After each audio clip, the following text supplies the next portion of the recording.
बारामतीमधून न लढण्याचे संकेत अजित पवारांनी दिलेत। तर विधानसभेची निवडणूक बारामतीच्या भविष्याची असल्याचं ते म्हणाले आणि अनेक विकास कामं करून सुद्धा लोकसभेत हरलो अशी खंतही अजित पवार यांनी बोलून दाखवली। तर यावेळेला त्यांनी बारामतीमधून न लढण्याचे संकेतही दिल्याचं दिसून आले। बारामतीचा उमेदवार ठरवताना सर्वांची मतं लक्षात घेणार असं अजित पवार म्हणाले। तुम्ही सर्व मतं सांगा आणि अंतिम निर्णय मी घेईन असं अजित पवार यांनी म्हटलेलं आहे। तर लोकसभा निवडणुकीमध्ये बारामतीमध्ये अजित पवारांना मोठा पराभव या ठिकाणी पत्करावा लागलेला होता। अजित पवार यांची पत्नी सुनित्रा पवार या ठिकाणी निवडणुकीच्या रिंगणात होत्या। तर दुसरीकडे सुप्रिया सुळे निवडणुकीच्या रिंगणात होत्या आणि सुप्रिया सुळे यांचा विजय झाल्यानंतर अजित पवार यांनी आता विधानसभेला सावध पावलं उचलण्यास सुरुवात केल्याचं पाहायला मिळत आहे। विधानसभेला या ठिकाणी न लढण्याचे संकेत त्यांनी दिलेत आणि बारामतीकरांनी ठरवावं कोणाला उमेदवारी द्यावी, त्यानंतर मी निर्णय घेणार असं ते म्हणतात।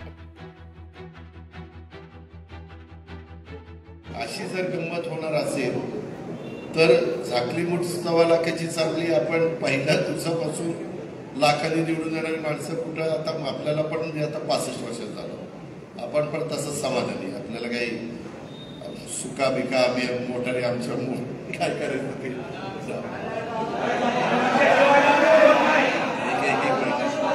ऐका ऐका ऐका ऐका जिथं पिकतं तिथं विकत नसतं। तुम्ही एक गोष्ट लक्षात घ्या। तानाजीराव एक मिनिट, एकदा काय झालं पाहिजे, बारामतीकरांना कोणतरी मी सोडून आमदार मिळाला पाहिजे आणि मग एक मिनिट, मग तुम्ही माझी 91 ते 2024च्या माझ्या कारकिर्दीची तुलना करा आणि त्या मला नाही वाटत ते लढणार नाहीत, ते बारामतीच लढणार।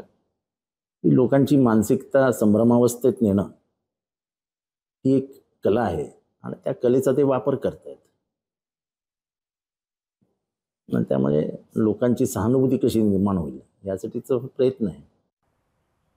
तर यावर रोहित पवारांनी काय प्रतिक्रिया दिली आहे तेही बघूया।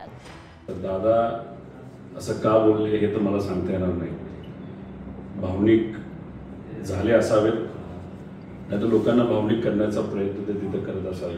दादांना तिथं कुठे धोका झाला असं आपल्याला म्हणावं लागेल आणि स्वाभिमानी लोकही महाराष्ट्रामध्ये आहेत, बारामतीत आहेत। त्यामुळे महाराष्ट्रातल्या लोकांनी लोकसभेमध्ये महायुतीला नाकारून आणि महाविकास आघाडीला पाठिंबा देऊन दाखवून दिलं की आमच्यासाठी विचार फार महत्त्वाचे आहे।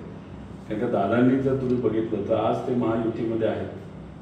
अशात ज्या पद्धतीने खऱ्या अर्थाने काम ते पूर्वी करत होते महाविकास आघाडीमध्ये नाही तर काँग्रेस राष्ट्रवादी सरकार असताना, तसं काम त्यांना महायुतीमध्ये करता येत नाही।